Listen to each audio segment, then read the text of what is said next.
Hola, soy Manuel Schubert. Aquí tienen nuestro trabajo sobre el vasco.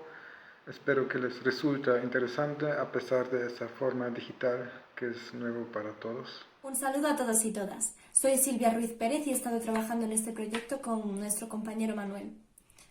Solo espero que este trabajo sobre la lengua vasca en relación con el sentimiento vasco os resulte tan interesante como a nosotros. Hemos decidido realizar la presentación en este formato porque dentro de los medios que tenemos pensamos que es una forma bastante amena de hacer llegar a vosotros toda la información. Voy a hacer una introducción a lo que será nuestra presentación. En primer lugar, daremos unas pinceladas básicas sobre qué es el vasco, su posible origen, su historia. Son cositas que todos seguramente sepamos o hayamos oído hablar de ellas o en clase ya hemos visto algunas cosas, pero que es necesario decirlo. En segundo lugar, veremos el gen vasco. Hablaremos sobre Sabino Arana, el nacionalismo, ese sentimiento de pertenencia a un lugar, a una etnia.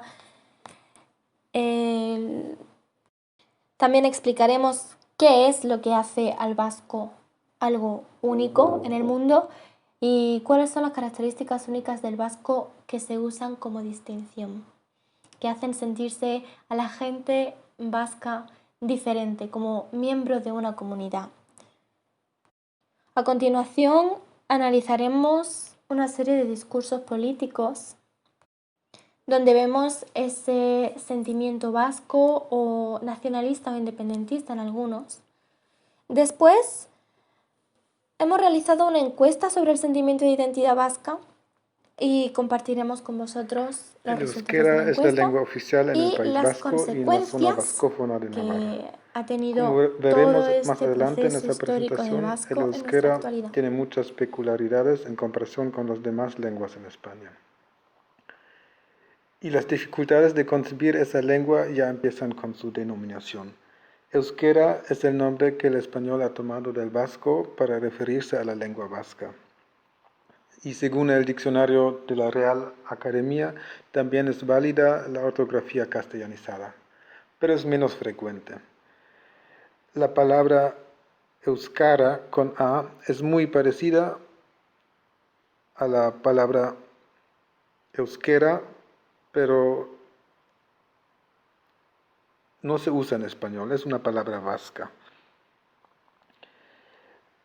En español también existen las denominaciones vasco y vascuence, que son las denominaciones que provienen del latín. También son válidas. El término euskera es entonces considerado un vasquismo en oposición a las denominaciones vasco y vascuence. Pero como también veremos en esa presentación, esos asuntos se entremezclan muy rápido con la política y la palabra euskera, que se deriva de la palabra eusko, también podría ser que sea un préstamo de la palabra latín vasco, una denominación que daban los romanos a ese pueblo. Y esa palabra vasco tampoco se sabe con seguridad si ha sido derivado de la autodenominación de ese pueblo o si más bien es la denominación que recibían de sus vecinos ibéricos, celtíberos o celtas. A lo largo del tiempo, el vasco se ha politizado y manipulado, y en muchas ocasiones se asocia con el nacionalismo, pero el espíritu de un pueblo no tiene por qué estar relacionado con el nacionalismo. El origen de la lengua vasca no ha podido ser aclarada, pero se sabe que el euskera es la única lengua no indoeuropea en toda Europa del Oeste, y probablemente es una lengua aislada. Sería entonces la única lengua aislada viva en todo el continente europeo. Ya esas peculiaridades le hacen tener cierta posición privilegiada porque durante miles de años tuvo que mantenerse viva entre los idiomas indoeuropeos que le rodeaban, como el céltico, el latín y los idiomas romances de hoy en día. El hecho de que el euskera no tiene parentesco con ninguna de las lenguas de su entorno, es más, probablemente con ninguna lengua conocida, da lugar a muchas teorías sobre su procedencia, pero la mayoría de esas teorías carecen de fundamentos sólidos.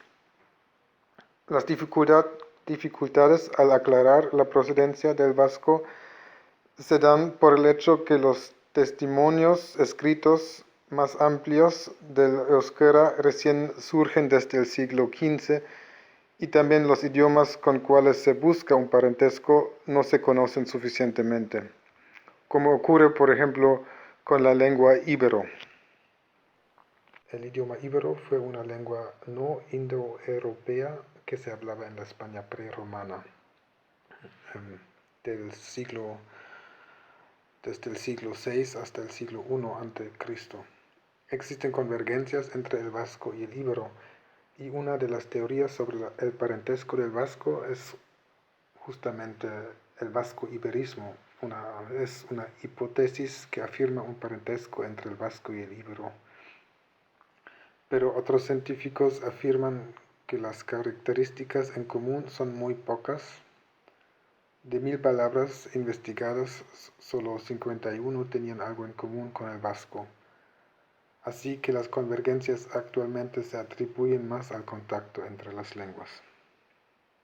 La cuestión de la providencia de la lengua vasca está estrechamente vinculada con el origen del pueblo vasco. Es un misterio más que tampoco ha podido ser resuelto por completo. Lo que sí se puede decir con seguridad es que los vascos viven hace muchísimo tiempo en las montañas y los valles de los Pirineos, donde por las peculiaridades geográficas lograron conservar su forma de vivir y su forma de hablar. El área de habla euskera era mucho más extenso hace 2000 años, por lo que se sabe, o sea, por lo que dijeron o escribieron los romanos y los griegos. Una posible teoría del origen del pueblo vasco es que los vascos descienden de los hombres Cro-Magnon. Otra teoría es que los vascos tienen linaje directo con los ligures, que es un pueblo neolítico que habitó en el oeste de Europa. Esa teoría también se basa en investigaciones de la serología, o sea, de la sangre. Los vascos estarían entonces en un linaje directo con los primeros pueblos de Europa. La lengua original de estos primeros pueblos, según esta teoría, se perdió en el resto de Europa y solo se mantuvo con los vascos. Lo que tienen en común esas teorías es que le atribuyen una providencia muy antigua al pueblo vasco. Además de lo que ha contado mi compañero, se dice que el vasco es el idioma más antiguo de Europa, lo cual no se puede ni refutar ni aprobar. Es decir, queda en misterio totalmente. Nos llama la atención la cita que pueden leer en la pantalla de Pello Salaburu, un académico vasco. Dice así: el mejor estudioso de la lengua vasca, Koldo Mixlena, solía decir: el milagro del vasco es cómo ha sobrevivido. Realmente lo es, sin literatura ni gente educada en vasco. La supuesta providencia antigua del pueblo vasco parece ser confirmado también por muchos otros aspectos. Por ejemplo, existe una alta frecuencia de sangre rhesus negativa y una alta frecuencia de tipo 0 de sangre entre los vascos. Los grupos de sangre se pueden interpretar de tal manera que las razas humanas primitivos pertenecen al grupo 0 y que los grupos A y B serían adquisiciones posteriores. Eso es una teoría, y por ese lado el índice bioquímico de la sangre de los vascos se puede comparar al índice de los aborígenes australianos y de los esquimales, entre otros. También la alta frecuencia de RH negativo puede interpretarse como un índice para un pueblo más primitivo y más antiguo. Un análisis del léxico vasco también confirma que las palabras que usa el vasco hoy en día se crearon en tiempos remotos. Por ejemplo, los términos para hacha, para asada y para cuchillo se derivan de la palabra vasca aitz, que significa piedra. Todas esas peculiaridades del vasco han llevado a crear mitos alrededor de la identidad vasca. Uno de estos mitos es, por ejemplo, que los vascos son los últimos supervivientes y descendientes de Noé. En la segunda mitad del siglo XIX, la sociedad vasca se vio sumergida en un proceso de cambio y, como toda nueva sociedad necesita construir un sistema de valores, la sociedad vasca sufrió un cambio en busca de esos valores. Esa sociedad se dotó a sí misma de una ideología que la explicara y diera sentido, que se basaba en la común identidad de todos los vascos. Esta común identidad tiene tres características principales: la catolicidad de los vascos, su singularidad histórica-cultural encarnada en la lengua y político-administrativa encarnada en los fueros, y el doble patriotismo, tanto vasco como español a la vez. Los vascos defendían una nacionalidad propia y utilizaban una doble estrategia para defender la existencia de su comunidad especial. La primera parte de la estrategia era afirmar de cara al Parlamento la idea de nacionalidad propia, entendida como comunidad de lengua, de costumbres y de instituciones. Y la segunda estrategia era intentar controlar la educación para sembrar la conciencia diferencial en todos los vascos. Ya en los años 80 y 90 se recibieron subvenciones económicas para velar por la conservación del idioma, como un importante símbolo del carácter étnico de los vascos, aunque realmente el sentimiento particularista vasco se viene viendo desde el siglo XVIII. No hace falta llegar al siglo XIX para que todo esto ya se implantase. En este punto quiero realzar el papel del vasco como algo único en el mundo. ¿Y qué es lo que hace al vasco único? Para empezar, sobrevivió durante milenios sin literatura ni gente que lo enseñara. Por otro lado, ya hemos visto muchas teorías sobre su origen y todo, pero se dice también que solo se parece a una lengua, un poco, el íbero. Y resulta que el íbero es una lengua muerta, así que no se parece a ninguna lengua que exista actualmente. Además, el euskera se fue formando con el tiempo por el contacto cercano de los vascos con la naturaleza. Por eso existen un montón de palabras en vasco o euskera que no existen en otros idiomas, porque la naturaleza inspiró a esta lengua en la creación de palabras para describir las zonas de habla vasca, las zonas de la zona vascófona de Navarra y del País Vasco, los valles verdes, esos picos, las costas. Hay un montón de vocabulario para describir los paisajes e incluso aproximadamente 100 formas distintas de decir mariposa, como curiosidad. Su literatura histórico-legendaria, sus costumbres, sus concursos folclóricos, fiestas euskaras, su teatro euskaro. Hay toda una comunidad, toda una tradición única y diferente que solamente se encuentra en este pequeño punto de España. Y no porque sea un lugar específico en una zona específica, sino, aparte de eso, por la lengua. Sobre todo, Sabino Arana marca el nacionalismo vasco.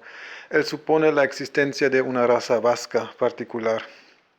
Pero también hay que tomar en cuenta que esos conceptos se usan en contraposición a los conceptos de raza ibérica que usan los nacionalistas españoles. Esas ideas de la raza vasca se retoman más tarde cuando se descubre la peculiaridad de la sangre vasca. Sobre todo Javier Arzalluz toma esa peculiaridad para sus discursos políticos. En los siguientes diapositivos veremos algunas citas. A Sabino Arana se considera uno de los fundadores del nacionalismo radical vasco. Él creó la ikurriña, que es la bandera oficial del País Vasco. Creó también el Eusko Abentzaren Ereserkia, el himno nacional del País Vasco, y fundó el PNV, Partido Nacional Vasco. Se le atribuyen las frases que podemos leer en ese diapositivo. Para entender las citas es necesario saber que Maqueto es el nombre despectivo que reciben los inmigrantes españoles al País Vasco de los vascos. Manuel de Irujo fue un reconocido dirigente del PNV, del Partido Nacional Vasco, y Manuel de Irujo escribió un decálogo donde resuma su ideología. Algunos puntos de su decálogo pegué aquí en ese diapositivo. Se ve muy bien cómo marcan en esos discursos y también en los discursos de Sabino Arana la diferencia con los españoles. Además, aluden a un sentimiento de resistencia. Todos los vascos resistieron tanto tiempo a toda adversidad y ellos también van a seguir a hacer frente. Eso parece ser más o menos la idea en esos discursos. Y ahora, por último, unas frases célebres de Javier Arzalluz. Javier Arzalluz fue presidente del Partido Nacional Vasco y destaca sobre todo por sus declaraciones controvertidas. Incluso algunos insultos al rey o por su defensa de los presos de ETA.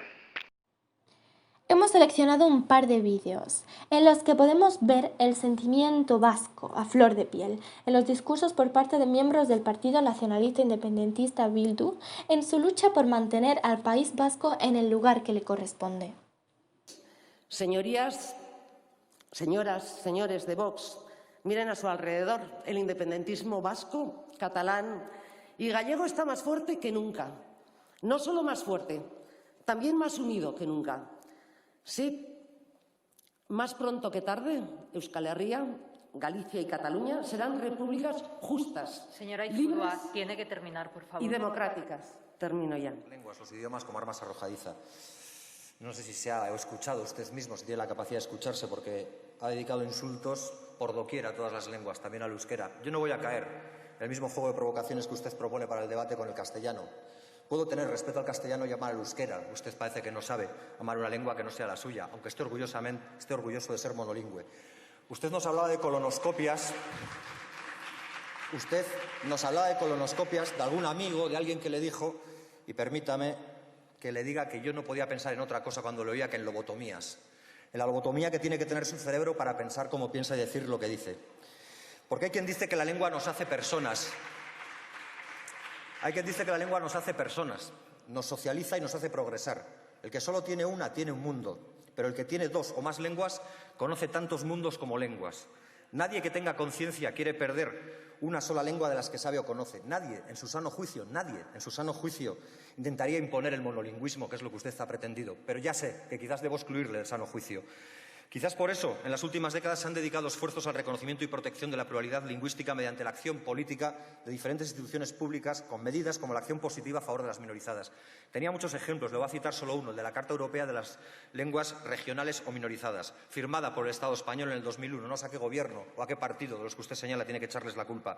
Pero decía lo siguiente: la adopción de medidas especiales a favor de las lenguas regionales o minoritarias destinadas a promover una igualdad entre los hablantes de dichas lenguas y el resto de la población y orientadas a tener en cuenta sus situaciones peculiares no se considerará un acto de discriminación con los hablantes de las lenguas más extendidas. Hemos hecho una encuesta para poner en común todo lo que hemos estudiado, lo que hemos visto a partir de los discursos políticos con la realidad actual. Así que hemos diseñado 5 preguntas que le hemos enviado a la población y han respondido personas de entre 20 y 50 años. Las preguntas se pueden ver en pantalla y si tenéis alguna pregunta sobre los resultados de la encuesta podemos aclararlas en clase. Lo importante es que los resultados de la encuesta nos han dado pie a elaborar las consecuencias que explicaremos en la siguiente diapositiva. A partir de esta encuesta y a partir de los discursos políticos que hemos analizado, así como de los artículos que hemos leído y presentado, podemos hablar con seguridad de las consecuencias que ha tenido la historia tan peculiar de la lengua vasca. Todo este proceso nos lleva a que la mayoría de los hablantes de vasco asocian su lengua a su identidad de una forma mucho más fuerte que otras personas con otras lenguas como lengua materna. Y que el hecho de hablar en euskera se utilice como reivindicación política y social y no solo como mera lengua vehicular. Que la lengua forme parte del pensamiento, que actúe como arma que separa ideologías, a la vez que como unión entre todas las personas que sienten que pertenecen a una familia, y que la lengua que nos ocupa sea considerada arte, historia, cultura e identidad. Ya hemos llegado al final de nuestra presentación. Espero que os haya resultado interesante, que os haya servido para aprender cosas nuevas o para afianzar cosas que ya sabíais. Si tenéis alguna pregunta, no dudéis en hacérnosla en la clase. Estaremos dispuestos a responder gratamente a todo.